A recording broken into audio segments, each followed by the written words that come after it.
Friends, welcome back our channel. आप सभी का आपके अपने चैनल पर स्वागत है। और आज हम बात करने वाले हैं, आखिरी आपके 10 दिन रह गए हैं। आज 19 तारीख है और 1 तारीख को आपका एग्जाम है।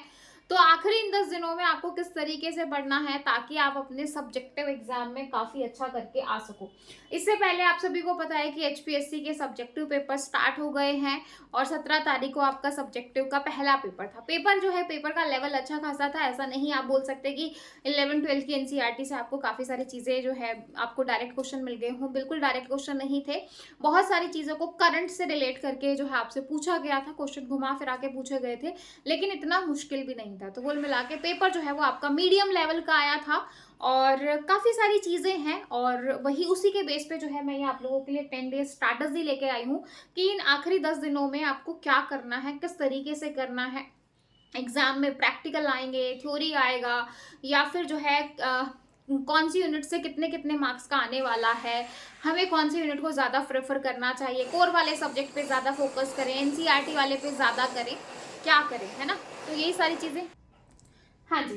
तो देखो, सबसे पहले तो जो है आप ये बिल्कुल नहीं बोल सकते कि सारे ही आपकी यूनिट आई थी। कुछ यूनिट ऐसी भी थी जिसमें से आपको एक क्वेश्चन भी देखने को नहीं मिला था, जो लास्ट एग्जाम हुए हैं। तो हो सकता है कि कुछ जो आपके सब्जेक्ट्स हैं, मतलब एक दो सब्जेक्ट जिसमें से आपको कुछ मार्क्स का देखने को मिल जाए या फिर किसी में से देखने को ना मिले, क्योंकि ऐसा नहीं है कि सारे यूनिट में से क्वेश्चन आए थे। सारे जो आपका सब्जेक्ट्स दे रखे हैं सब में से नहीं आए थे। कुछ सब्जेक्ट जो मतलब एक दो सब्जेक्ट जो है ऐसा था जिसमें से एक भी क्वेश्चन नहीं आया था। जो मैंने बच्चों से बात की है उसके अकॉर्डिंग उन्होंने ये बताया। एनसीईआरटी की बात करें तो भाई एनसीईआरटी से आपका काम नहीं चलेगा। जो बच्चे सोच रहे हैं कि एनसीईआरटी से भी नहीं, लेवल जो है वो आपका अप रहेगा, है ना।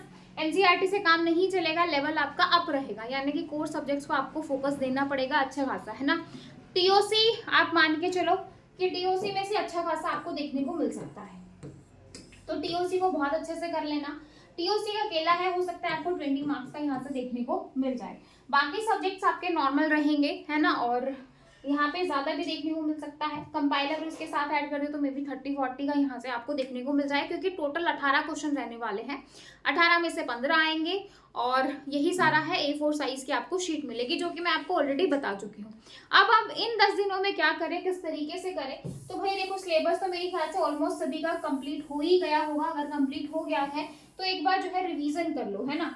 जैसे आपने टीओसी किया, है ना, जैसे आपने डेटा स्ट्रक्चर किया, जैसे आपने पाइथन किया, है ना, ये आपका अलग अलग मैंने यहाँ पे इस तरीके से, और यहाँ पे आपका कंप्यूटर नेटवर्क आ गया अप टू सो ऑन। ठीक है भाई, सारे सब्जेक्ट्स। अब क्या करोगे, टीओसी में जो जो इम्पोर्टेंट है क्या क्या है कि भाई आपका जो है कंप्लीट जो है फाइनाइट ऑटोमेटा है, पीडीए है और आपका ट्यूरिंग मशीन है। देखा जाए तो यही आपका सिलेबस है। और कौन सी लैंग्वेज किसमें जो है क्लोज होती है, किसमें नहीं होती है। तो यहाँ पे जो है शॉर्ट नोट्स बना लो, क्या एडवांटेज होंगी, क्या डिसएडवांटेज होंगी, जो है फाइनाइट ऑटोमेटा में टोटल कितने कंपोनेंट होते हैं, किस किस को किस तरीके से डिफाइन करते हैं, पीडीए में किस तरीके से रहेगा, जो है एनएफए डीएफए में क्या डिफरेंस रहता है, कन्वर्जन करते हैं तो क्या क्या चीजों का आपको ध्यान रखना पड़ता है। तो ये सारी चीजें जो है आप इस तरीके से एक से दो पेज पे समेट लीजिए। ये काम जो है आप 2 दिन में आराम से कर लोगे, या फिर 1 दिन में भी कर सकते हो अगर आपने सारे सब्जेक्ट्स को रिवाइज कर लिया है तो। ठीक है, तो सबसे पहले इस तरीके से शॉर्ट नोट्स बना लो। अब लास्ट 10 दिनों में आपको यही काम करना है। डेफिनेशन बहुत अच्छे से याद करनी है, क्योंकि भाई ऑब्जेक्टिव कर करके डेफिनेशन याद नहीं हो रही होंगी। डेफिनेशन लिख लीजिए, एडवांटेज डिसएडवांटेज लिख लीजिए, मेन जो हेडिंग जो मेन पार्ट रहता है उनको बहुत अच्छे से लिख लो, ताकि आप ये भी 10 दिनों में इन्हीं को अच्छे से रिवाइज करते रहो, क्योंकि आपको ये चीजें एक्यूरेट एग्जाम में लिख के आनी पड़ेगी। तो एडवांटेज डिसएडवांटेज, कैरेक्टरिस्टिक्स, टाइप्स, किसमें कितने कंपोनेंट होते हैं, उनकी डेफिनेशन, हर सभी के अंदर जो है इस तरीके से शॉर्ट नोट्स बना लीजिए। सबके शॉर्ट नोट्स बना लो, जो जो आपके सब्जेक्ट्स हैं कि क्या क्या चीजें होती हैं, ताकि आप अगर इनको अभी 10 दिन लगातार रिवाइज करते हो, 10 दिन लगातार रिवाइज करते हो, तो आपको इन चीजों में काफी इजीली आप 10 दिनों में ये चीजें आपके दिमाग में सेट हो जाएंगी। पहला काम तो आपको ये करना है, आपका 1 दिन लगेगा, लेकिन 1 दिन में आपको काफी हद तक लगेगा कि मुझे काफी कुछ आता है। क्योंकि जो कॉन्फिडेंस आएगा ना, जो अभी आपको लग रहा है मुझे कुछ नहीं आता, मुझे कुछ याद नहीं है, मुझे ये नहीं है, मुझे वो नहीं है, तो ये जो कॉन्फिडेंस है ना, वो आपको कहाँ से आएगा भाई, जब आप ये शॉर्ट नोट्स बना लोगे और इनको रिवाइज करोगे। ठीक है भाई, ये काम हो गया, शॉर्ट नोट्स बना लिए, रिवीजन हो गई। अब आपको क्या करना है, तो स्टेप 1 में आपको शॉर्ट नोट्स बनाने हैं। देन उनको अभी आखिरी के 10 दिनों में पर डे रिवाइज करना है डेली, जिससे क्या होगा, हर सब्जेक्ट आपका हर दिन रिवाइज होगा। हर सब्जेक्ट आपका क्या होगा, हर दिन रिवाइज होगा। ठीक है भाई। Short notes all subjects.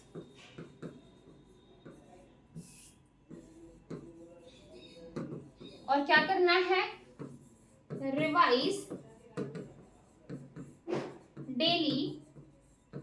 जो आपके 10 दिन है ना, जो आपके ये डेली जो आपके 10 दिन है रिवाइज करने हैं। उसके बाद क्या करोगे, डेली आपको एक पेपर देना है। डेली आपको एक पेपर देना है, या फिर 8 से 10 क्वेश्चन लिखकर देखने हैं। डेली पेपर देना है या फिर 8 से 10 क्वेश्चन।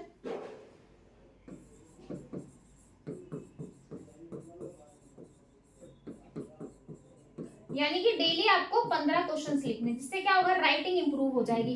ये 3 स्टेप करने हैं कि नोट्स बनाओ, सभी सब्जेक्ट्स के रिवाइज करो उनको डेली, और डेली जो है एक एक सब्जेक्ट को यहाँ से करना शुरू कर दो।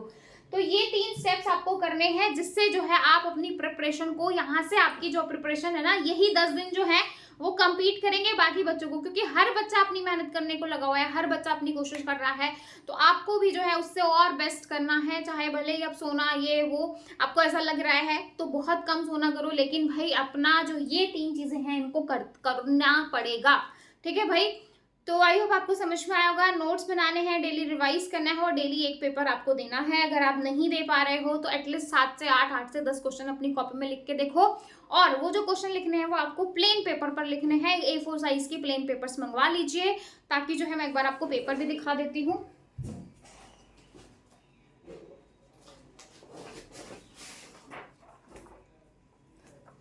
ये जो आपका A4 साइज के पेपर होते हैं ना, ये वाला पेपर है ना, इसमें आपको जो है ये आपको इस तरीके से नहीं मिलेगा, इसमें आपको इस तरीके से बाउंड्री लगी हुई मिलेगी। इस पेपर में ना आपको बाउंड्री लगी हुई मिलेगी, और आपको ये स्केल वगैरह कुछ अलाउड नहीं है। आप ब्लैक और ब्लू पेन लेके जा सकते हो, और बाकी आपको कुछ नहीं लेके जाना, हाइलाइटर वगैरह कुछ नहीं लेके जाना है। तो ये सारी चीज़ें आपको करनी है, और आप जब इस प्लेन पेपर पर लिखने की हैबिट बना लोगे तो आपको एग्जाम और अच्छे से कर पाओगे। तो ये था आपका ऑल अबाउट क्या भाई, जो है आपको किस तरीके से करना है वो आपको समझ में आया होगा। बाकी अब इस 10 दिनों में मैं आपको क्या करवाने वाली हूँ वो मैं आपको बता दूंगी कि 10 दिनों में अपन क्या करने वाले हैं, ताकि इस 10 दिनों में आपकी प्रिपरेशन को और जो है यहाँ तक लेकर जा सके। ठीक है। तो आई होप आपको वीडियो जो है नॉलेजेबल लगी तो फटाफट लाइक कीजिए, शेयर कीजिए, और फिर मिलेंगे नेक्स्ट वीडियो में। तब तक के लिए bye bye, take care, thank you.